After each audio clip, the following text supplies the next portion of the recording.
Good morning everyone. Good morning everyone. जैसे कि हमने प्रीवियस सेशन के अंदर एनपीओ की एक न्यू वैरायटी कवर्ड की। न्यू वैरायटी थी ओपनिंग बैलेंस शीट गिवन होना। आज फिर आपके लिए प्रैक्टिस के तौर पे एक न्यू वैरायटी लाया हूं। वैरायटी सेम है लेकिन लेवल अप थोड़ी बड़ी है, और उसका आज भी हम ओपनिंग बैलेंस शीट करेंगे, लेकिन ओपनिंग बैलेंस शीट के अंदर डाटा और भी गिवन रहेगा। अब वो कौन सा डाटा गिवन रहेगा, क्या करना है उसका, आज हम इसको समझते हैं। चलिए तो स्टूडेंट्स ध्यान देंगे सभी लोग, पहले क्वेश्चन पढ़ते हैं। अच्छा, अब मैंने आपको ओपनिंग बैलेंस शीट गिवन होने के साथ साथ कैसे एग्जाम्पल सॉल्व करना है मैंने आपको बताया। क्या सीखा आपने? अभी तक जब आप रिसिप्ट एंड पेमेंट खाली कर रहे थे तो उसमें आपने सिर्फ रिसिप्ट एंड पेमेंट खाली करते करते एडजस्टमेंट साथ में लेके चल रहे थे, लेकिन आज आपको दो चीजें एक साथ नहीं करनी है। जब आप फाइनल अकाउंट ऑफ एनपीओ बनाते बनाते रिसिप्ट एंड पेमेंट अकाउंट खाली करोगे, उसी समय आपको एडजस्टमेंट के साथ साथ ओपनिंग बैलेंस शीट के जो भी इफेक्ट्स करंट ईयर के फाइनल अकाउंट में होना है वो आपको लेके आना है। बाकी कुछ इफेक्ट्स इग्नोर करना है तो वो इग्नोर ही करना है। अब कैसे एग्जांपल किया था प्रीवियस सेशन में, हमने डिटेल में इसको डिस्क्राइब किया हुआ है। चलिए तो आज हम अपना नया क्वेश्चन आपके सामने है, क्वेश्चन नंबर 8 आपकी नोट्स का ही एग्जांपल ले रहा हूं मैं, ध्यान देते हैं। Following is the balance sheet on 1 अप्रैल 2019। आप देखो प्रीवियस ईयर की बैलेंस शीट को सामने वाला बंदा जो है पेपर वाला, वो ओपनिंग बैलेंस शीट बना रहा है। ओपनिंग बैलेंस शीट नाम, अब देखो जान मुश्किल है घुमाने के लिए क्या किया उसने। Following is the balance sheet of 1 अप्रैल 19 दिया और नीचे दिया बैलेंस शीट एज ऑन 31 19। अब ये ऐसी बात हो गई करंट डे की फर्स्ट डेट या लास्ट डे की लास्ट डेट। अरे 31 मार्च 19 और 1 अप्रैल 19 में क्या अंतर है? कुछ भी नहीं है, एक रात का ही फर्क है। रात में कुछ नहीं होता क्योंकि रात में बिजनेस बंद होता है, ठीक है? ये वाले बिजनेस बंद होते हैं, बाकी नहीं पता, ध्यान दो। हाँ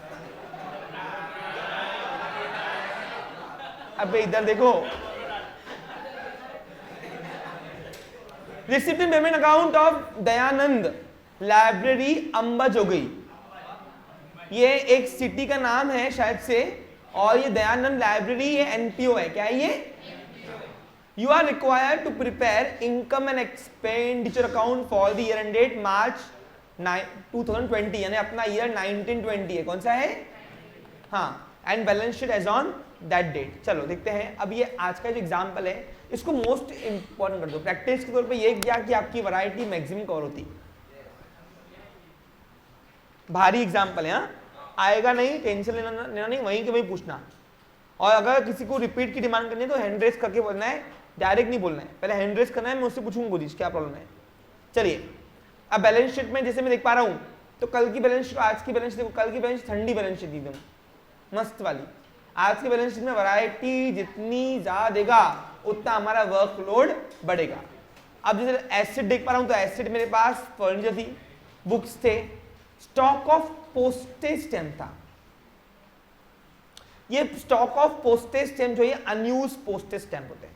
क्या हुआ होगा, पिछले साल उन्होंने कुछ पोस्टेज टिकट आते ना पोस्टल स्टैम्प के, वो बहुत सारे मंगाए होंगे भाई, लगते रहते होंगे इधर उधर भेजने में।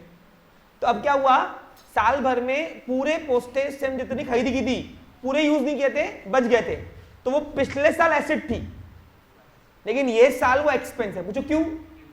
अब तुम बताओ, ओपनिंग स्टॉक पिछले साल का क्लोजिंग स्टॉक, ये साल क्या बनता है हमारा ओपनिंग स्टॉक। वैसे ये भी है ना, ये गुड्स का नहीं है, सब पोस्टेज स्टैम्प का है। पिछले साल जो मेरी बच गई होंगी पोस्टल स्टैम्प, सबसे पहले तो मैं ये साल आते ही पहले मैं वो वापरूंगा ना पुराने वाले।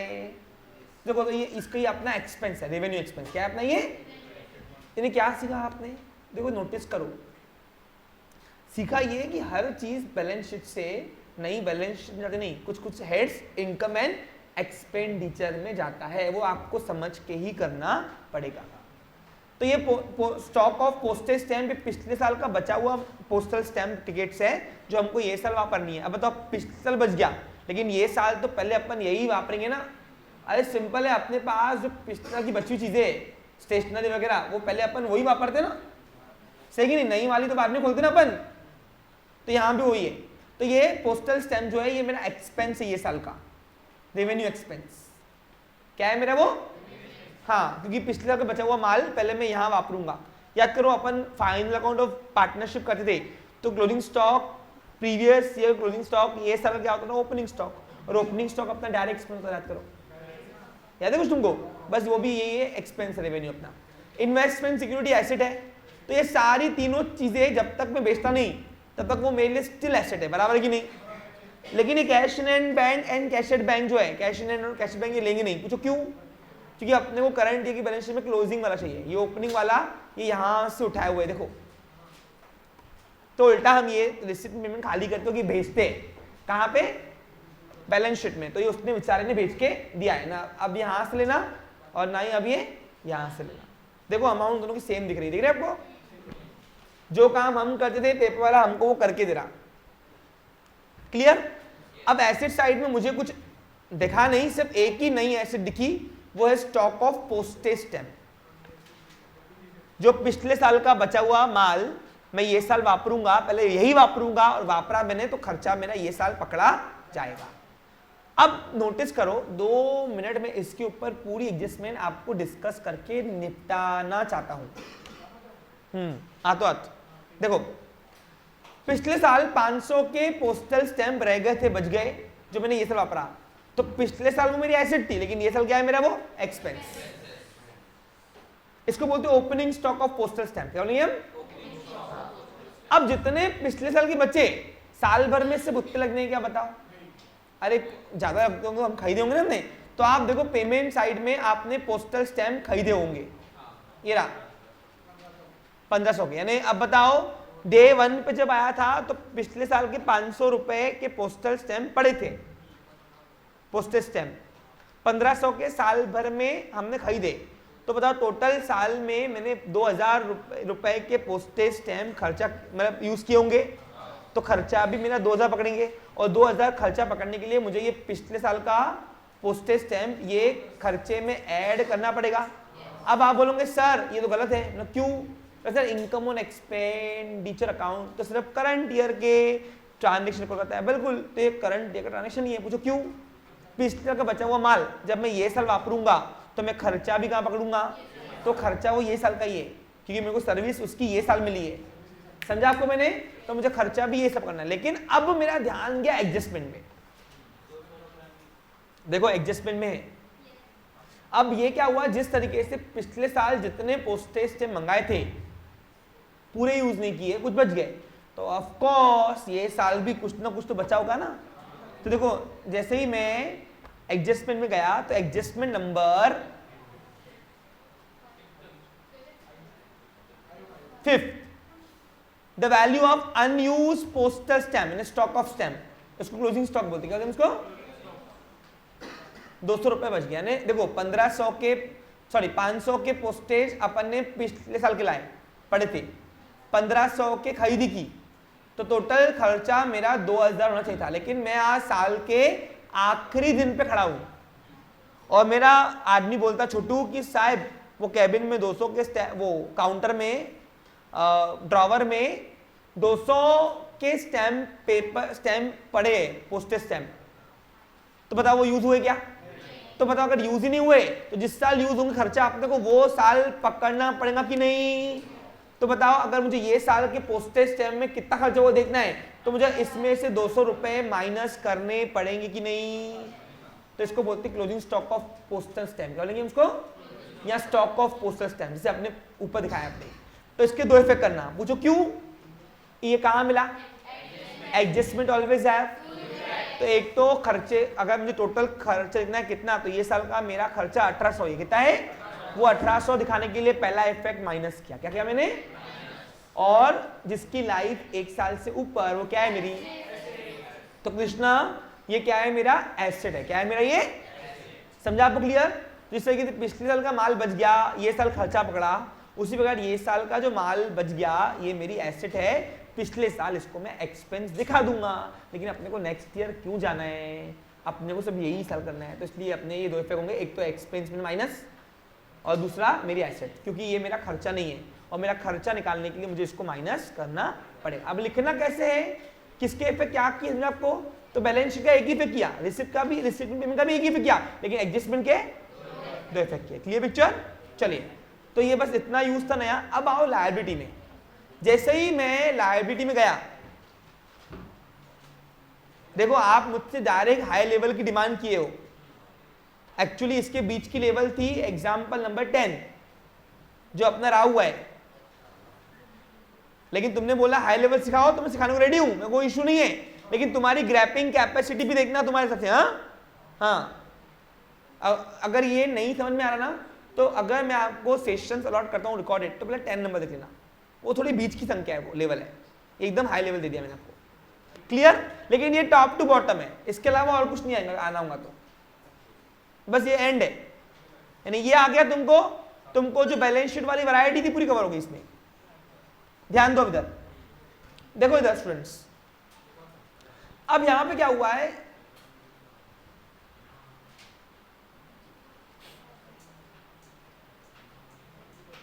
ये वाली वैरायटी नहीं चाहिए थी एक्चुअली, पता है क्या?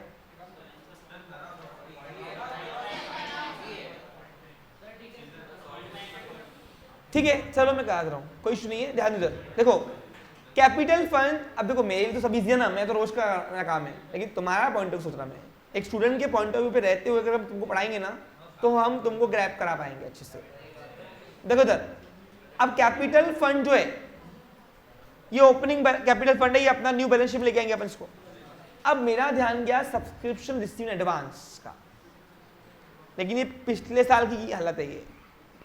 अब क्या हुआ होगा, पिछले साल मुझे किसी बच्चे ने, लाइब्रेरी वाले बच्चे ने, जो मेरे लाइब्रेरी में आ रहा है, 3,000 रुपए ये आने वाले साल की दे दिए। तो पिछले साल मेरे को कर्जा था, लेकिन तुम ही बताओ, तुम सोचने वाली बात है, अगर पिछले साल वो मेरा कर्जा था, लेकिन ये साल तो वो मेरे को ये साल के लिए मिली, तो ये साल तो मैंने उसको सर्विस दिया ना, तो ये साल मेरी इनकम हुई कि नहीं, तो ये subscription receive advance current year की सब्सक्रिप्शन में प्लस होगा। क्या होगा? प्लस, सॉरी इधर नहीं, इधर करंट ईयर की सब्सक्रिप्शन में प्लस होगा, यानी अब मेरी ये साल की करंट ईयर की इनकम 1,80,000 प्लस 20,000 रुपए। पूछो क्यों? मेरे को पिछले साल मिले थे, लेकिन ये साल के लिए, तो ये साल तो मैंने उसको सर्विस दे दी ना, अब ये साल अगर मेरे को सर्विस दे दी तो मैंने उसको, तो मेरी इनकम हुई कि नहीं, वो तो मेरी इनकम है करंट ईयर की। अब टोटल इनकम मेरी कितनी हुई? 1,83,000। लेकिन कहानी में एक और ट्विस्ट आता है, और वो एडजस्टमेंट नंबर 4 की थर्ड, कौन सी है? 4th। क्या अमाउंट रॉन्ग है?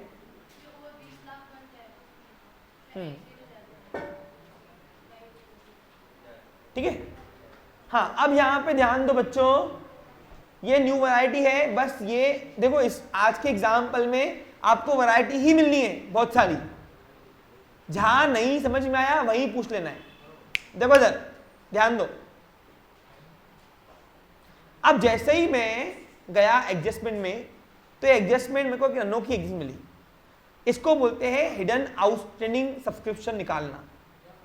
ध्यान दो, देखो पेपर में आपको मेन इनकम 3 क्राइटेरिया के आएंगी। पहली, आपको अलग अलग साल की दी रहेंगी, दूसरी आपको एक ही अमाउंट दी रहेगी, सब में इंक्लूड रहेगा, और तीसरा आपको हिडन आउटस्टैंडिंग सब्सक्रिप्शन दिया रहेगा। कैसे देखो, क्या हुआ है, हमारे लाइब्रेरी में टोटल 2,000 मेंबर्स है, लिख के दिया उसने, लिखा है ना, लाइब्रेरी है 2,000 मेंबर्स, अब 20,000 है, वो प्रिंटिंग मिस्टेक है, उसको 2,000 कर दो।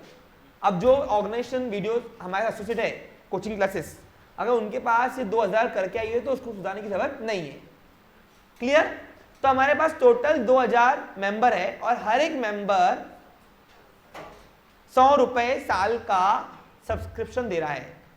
तो ऐसे मेरे पास टोटल अमाउंट कितनी आनी चाहिए थी? 2 लाख रुपए।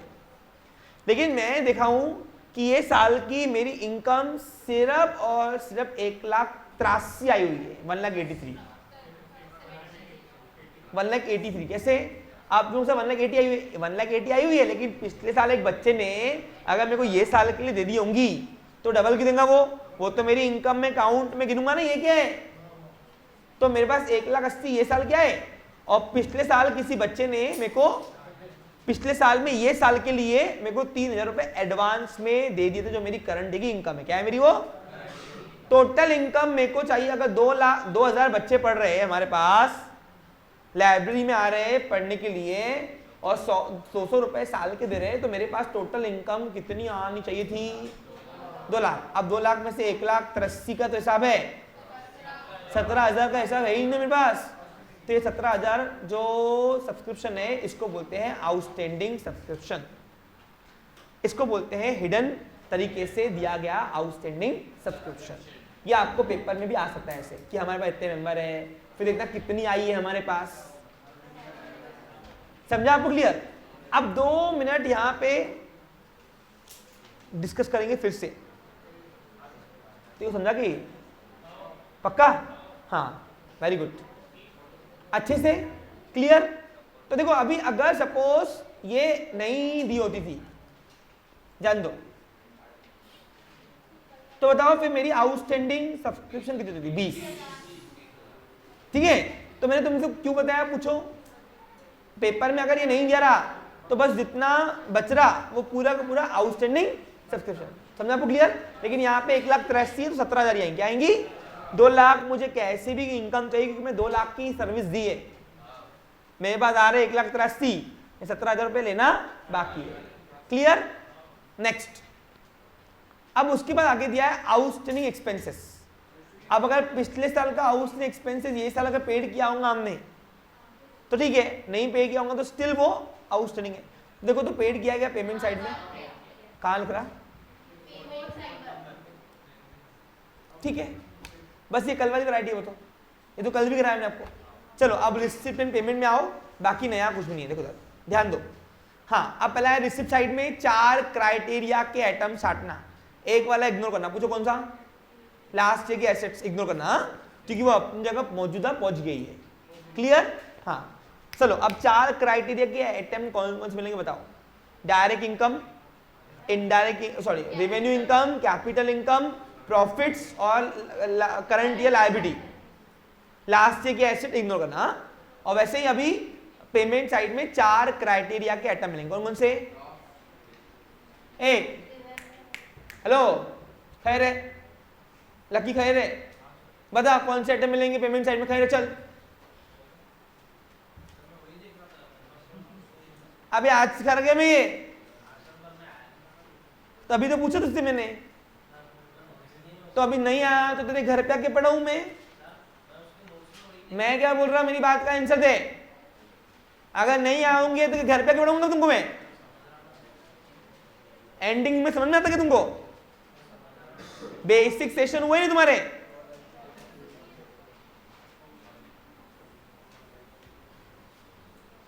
हाँ, तो पेमेंट साइड में 5 कैटेगरी के आइटम मिलते थे, लेकिन एक इग्नोर करना। चलो कौन कौन से बताओ? Last revenue expense, capital expense, losses और current year assets. Last year की लायबिलिटी इग्नोर की गई है, देखो ये रही, क्योंकि वो अपनी जगह मौजूदा पहुंच चुकी है। जहां हम डालते थे पेपर वाला बोलता बच्चों मैं तुमको डालते जरा टेंशन मत लो, लेकिन टेंशन बढ़ गई उल्टा हमारी। पेपर वाले ने हमारा काम आसान नहीं किया, उल्टा बड़ा है, क्योंकि अभी हमको एक साथ 2 चीज देखनी है। एक तो एडजस्टमेंट देखनी है, साथ में ओपनिंग बैलेंस शीट के भी जो इफेक्ट हो रहे हैं निपटाते जाना है। शुरू करें? चलिए, बाकी सब तो एज इट इज है। आगे आओ। अच्छा हाँ, अब आओ रिसिप्ट साइड में कौन सी इनकम है, एक्सपेंस है, क्या है देखते हैं। चलो हाँ, रिसिप्ट साइड में पहला है cash at bank, cash in hand ignore करो। मेंबरशिप, सब्सक्रिप्शन इनकम है, revenue. Entrance fee, if nothing is given about the entrance fee, it is treated as a capital income। इसने क्या बोला नीचे? वही, ये छोड़ेगा नहीं कि अब पीछा, तो लेके आओ इनकम में। फिर सेल ऑफ न्यूज़पेपर इनकम है, रद्दी बेचा। लेक्चर हॉल अपना दिया मैंने भाड़े पर, ये भी मेरी इनकम है। इंटरेस्ट ऑन सिक्योरिटी इनकम है। और life membership fee capital income है बेटा, लायबिलिटी में आएगा। लाइफ मेंबरशिप फी एक मेंबर से एक ही मिलती है। नीचे कुछ दिया के बच्चों कहाँ है? हाँ, तो नहीं दे, हमको पता है। अरे अपने को उसने नहीं भी दिया तो मैं तुमको सिखा दिया ना बेटा। अरे स्टार्टिंग में लिस्ट लिखा है, लिस्ट उसमें एक एक हेड समझाया था तुमको मैंने। लाइफ मेंबरशिप क्या होती है मालूम है ना, जो एस्टेब्लिशमेंट के वक्त भरते हैं, जिसे मैंने आपको बताया सिटी स्पोर्ट क्लब। अब सिटी स्पोर्ट क्लब जब बन रहा था तो बड़े बड़े अमीरों ने वहां पे मेंबरशिप लिया था, समझा। अब इसे आपकी ट्रिप पेंच ट्रिप चली थी क्या आपकी? नहीं। तो पेंच में हमारा एक रिसोर्ट था, ऑलिव रिसोर्ट। वो रिसोर्ट के अंदर विला थे, विला, बहुत सारे विला थे। तो वो विला एक्चुअली मेंबर्स के थे, यानी वहां पे क्या आजकल क्या हो रहा है मालूम आपको? आप देखो टूरिज्म प्लेस के अंदर आपको इन्वेस्टमेंट करने के लिए अप्रोच जा रही है। कोई बिल्डर आ रहा है आपको बोलता है कि काम करो, आप 10 लाख रुपए दो, आपके नाम पे प्रॉपर्टी कर रहे हैं हम वो, और प्लस आपका एक विला बना दे रहे हैं। आप आओगे अभी भी रहने आओ, और नहीं आए तो हम आपको रेंट देंगे उसका। तो वो आपकी कैपिटल इन्वेस्टमेंट हुई, क्या हुई आपकी? वो उसी को बोलते लाइफ मेंबरशिप फी। समझा आपको? क्लियर? समझा क्या? हाँ अरे भाई मैं तेरे को मतलब बता रहा था, बाकी लिख के दिया है मेरे को, उससे कोई मतलब बात बनता नहीं है। वो लिख के दिया तो अच्छी बात है, नहीं लिख के दिया तो क्या करूंगी? फिर एक शक्ल लिखूंगी, क्या लिखे तो बताया तुमको मैंने क्या होता है, मीनिंग तो जान लो एक बार। चलो आगे आओ। पेमेंट में सैलरीज क्या है मेरा? Expense. Purchase of postal stamp expense है। बुक्स, अब देखो उसने डेट दी हुई है, डेट। जैसे ही डेट दी है मेरा माइंड क्लिक होना चाहिए, पक्का डेप्रिसिएशन का नीचे घोटाला दिया ही होगा पक्का उसको। देखो 10% है, अब 10% डेप्रिसिएशन एसिड की वापस 10% पर एनम है, क्या है वो? अब बताओ हमारे पास जब डे 1 पे आए थे तो 6,50,500 का बुक्स पड़े थे। तो ये तो मेरे पास डे 1 से तो उसके ऊपर डेप्रिसिएशन पूरा, लेकिन जो एडिशनल बुक आए कितने? 1 लाख के। दिख रहा देखो साहिल? तो एडिशनल बुक्स जो अपन ने परचेस किए हुए बेटा, वो कब किए हुए हैं? 10वें महीने से। अब 10वें महीने में और 3 महीने में कितना अंतर है? 6 महीने का। करो ना मार्च तक, 10वां 11वां 12वां 1 2 3, तो 6 महीने ही हमने एडिशनल बुक्स यूज किए, तो डेप्रिसिएशन उस पे 6 महीने का आएगा। तो कैसे लिखना है? मैंने कल आपको फर्नीचर पे करा के दिया था, सेम यहाँ पे बुक्स के ऊपर करना वो। क्लियर? अब वो मगजमारी करते बैठेंगे वहां पे, अभी फिलहाल हम सब एक समझ ले रहे हैं। नेक्स्ट है आउटस्टैंडिंग एक्सपेंस, ये हो गया पेड, चलो कोई इसका इग्नोर करना। इन्वेस्टमेंट इन फिक्स डिपॉजिट, ये एसेट है मेरी, क्या है मेरी? फर्नीचर एसेट है। अब देखो जानबूझ के डेट दी है, अब यहाँ भी वही घोटाला है। देखो एक सफिशिएंट नहीं था, जबरदस्ती खिलाएंगे हमको, खेलो बैठ के। और देखो येड़ा एग्जाम्पल पर्सन दिया उसने, पॉइंट में आएगा, बट तुम राउंड अप कर देना। सर पेपर में पॉइंट में आएगा तो नहीं चांसेस है। उसको भी समझता हूँ, पूरे महाराष्ट्र लेवल कवर करना है उसको भैया। गांव में भी लोग पढ़ते बच्चे, शहर में पढ़ते, तो क्या गांव वालों को छोड़ देंगे बेचारों को? ये अलग बात है, गांव वाले हमसे होशियार रहते हैं। हाँ, उनका कैलकुलेशन इतना रफ्ता रहता पूछो ही नहीं, खतरनाक। चलो तुम क्या लेके बैठे हो? कैलकुलेटर नहीं, दुकानदारी कर रहे हैं, बिजनेस करते वक्त बोल रहा।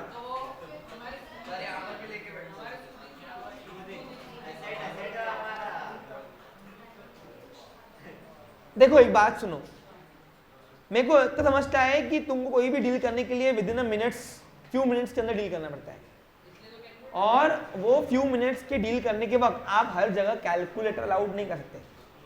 आपके माइंड के अंदर वो कैलकुलेशन होना चाहिए कि हाँ मुझे डील पूरी चाहिए कि नहीं चाहिए। और ये गट्स विदाउट कैलकुलेटर किए बिना ही बिजनेस करने वालों को आता है। और आप देखो जिनके कैलकुलेशन फास्ट है ना, उनका बिजनेस भी ग्रोथ है। आप देखो अब मैं जहां काम करता ना, मैं जॉब करता था, पहले मेरी जॉब थी, वो अंकल थे, वो अंकल का कैलकुलेशन इतना फास्ट था कि यहां से मैं बिलिंग कर रहा हूं, वो अंकल अपना लिखते थे आंकड़े 75 50 लिखते थे सब आंकड़े, और वो काउंट कर देते थे, ये दो मतलब अंकल को बिलिंग कर, हो गया मेरा बिलिंग, छोड़ो लेके इधर सामान। ऐसे लोग ही सक्सेस हासिल करते हैं क्योंकि उनको डील करते आता है। तुम्हारे माइंड से ज्यादा माइंड में चलता। फिर चलो आओ इधर, जान दो तुमको क्या। हाँ, तो फर्नीचर ओपनिंग पे पूरा एडिशनल जहां से आया वहां से उसके ऊपर डेप्रिसिएशन लगाना है। वो कैलकुलेशन जब आएगा वो टाइम तो करते बैठेंगे। फिर रेंट, प्रिंटिंग एंड स्टेशनरी क्या है मेरी, एक्सपेंस है, रेंट और कैशियर बैंक और कैशियर एंड एसेट्स। एडजस्टमेंट आओ, डेप्रीसिएशन एसेट की वैल्यू कम करता है, दूसरा क्या है मेरा इनडायरेक्ट एक्सपेंस, दोनों पे 50% एंट्रेंस फी हो गया है अपना, और लाइफ मेंबरशिप भी पूरी कैपिटल फंड हो रही है, ठीक है। ये आउटस्टैंडिंग लाइब्रेरी फीस का भी हो गया, हाँ, और value of closing stock of postal stamp का भी एडजस्टमेंट हो गया है, समझाना। चलिए अब मैंने आपका प्रोफार्मा रेडी कर रखा है, आपने किया है क्या बच्चों, जल्दी बनाओ चलो। अब मे भी आपको जो सेशंस अलॉट हो वो 2 पार्ट में एक एक एग्जाम्पल अलॉट हो, क्योंकि बड़ा सेशन आजकल देखता हूँ कोई पसंद नहीं करता है। तो मेरी ग्रोथ मैनेजर जो है हमारे, वो उनका रिकमेंडेशन है कि 20-25 मिनट के ऊपर सेशन होना चाहिए नहीं, तो हो सकता है कि आपको सॉल्यूशन दूसरे एग्जाम्पल मिले सेशन में और एक्सप्लेनेशन का एक सेशन अलग हो जाए, ठीक है, क्लियर। अगर आपको वीडियो रेफरेंस के तौर पे चाहिए तो बोल रहा हूँ मैं। एनपीओ पूरा टॉपिक देता हूँ मैं आपको, क्लियर। चलिए तो इन द बुक ऑफ कौन है, नाम बोलो, दयानंद। एक नोट्स है ना,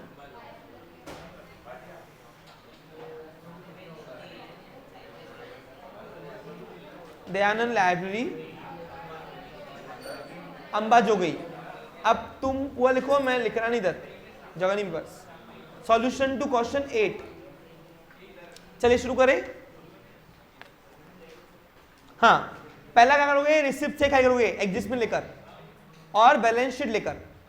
तो यहाँ पे क्या हुआ है, अब यहाँ पे हमारे पास रिसिप्ट साइड में इनकम ये दिख रही है, मेंबरशिप सब्सक्रिप्शन, तो ये मेरी इनकम है।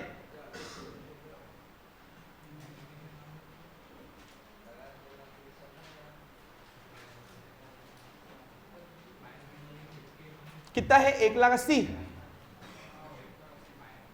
अब इसमें दिया है पिछले साल का एडवांस, तो क्या लिखूंगे, subscription receive in advance from in previous year for this year.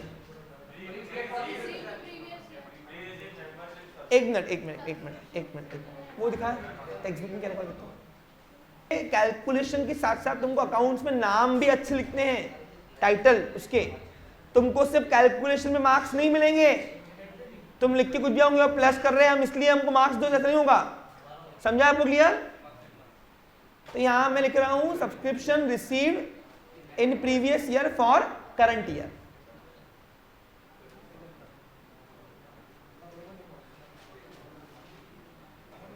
या ऐसे तो pre receive subscription received in previous year for current year, pre receive subscription in previous year for current year, क्या लिखे बोलो, है ना, subscription receive in previous year for current year. अच्छा एक बात सुनो, जो हाफ हेड्स दे रहे हो नाम भी बराबर लिखो, आपको सिर्फ मार्क्स कैलकुलेशन पे नहीं है, आपको उनके टाइटल भी मार्क्स भी है। हाँ, अब टोटल कितनी चाहिए, 2 लाख, अभी हो रहा है 1,83,000,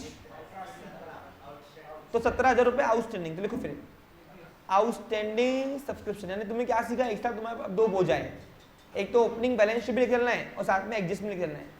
अब इसकी एडजस्टमेंट ना देखो ना, अरे क्लब के पास, लाइब्रेरी के पास 2,000 मेंबर है, एक मेंबर 200 रुपए आ रहे हैं, 100 रुपए, कितने 200, 100 रुपए, तो टोटल 2 लाख होना चाहिए, आ रहा है 1,83,000, 17,000 रुपए लेना बाकी है, तो मेरी इनकम भी है और मेरी एसेट भी है।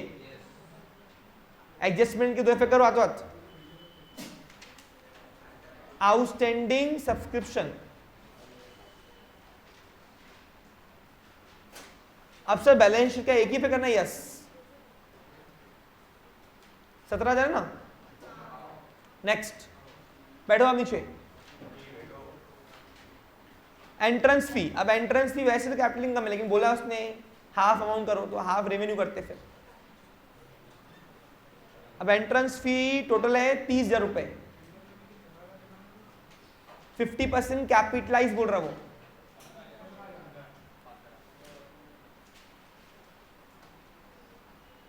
तो रेवेन्यू ट्रीट करूंगा मैं फिर ओनली 50%, और ये कैपिटल फंड में प्लस करो।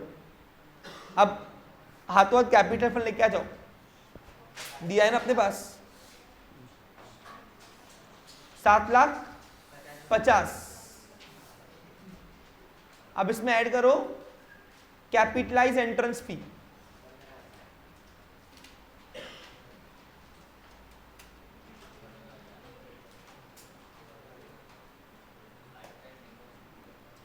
लाइफ मेंबरशिप फी, हाथ तो डाल दूं क्या इसमें? नहीं तो आएंगी तो कर देंगे।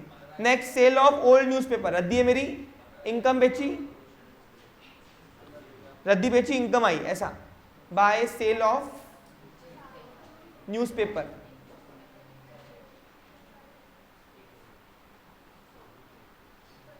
₹2,000। Hire of lecture hall, income मेरी, भाड़े पर दिया हमने,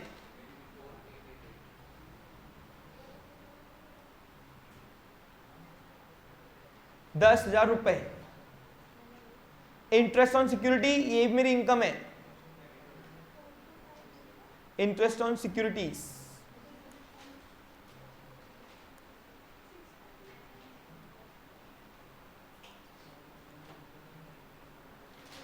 ₹5,000।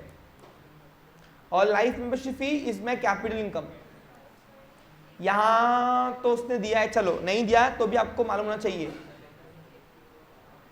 अच्छा एक और बात सुनो, अगर पेपर में कुछ नहीं दिया है क्या करना है, जो कर रहे हो उसको फुटनोट देके आनी चाहिए।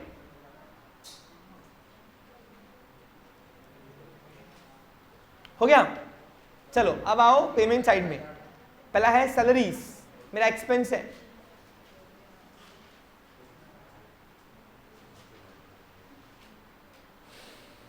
इसके ऊपर एडजस्टमेंट है क्या? देखो तो नहीं है, डायरेक्ट आउटर कर दूं। नेक्स्ट है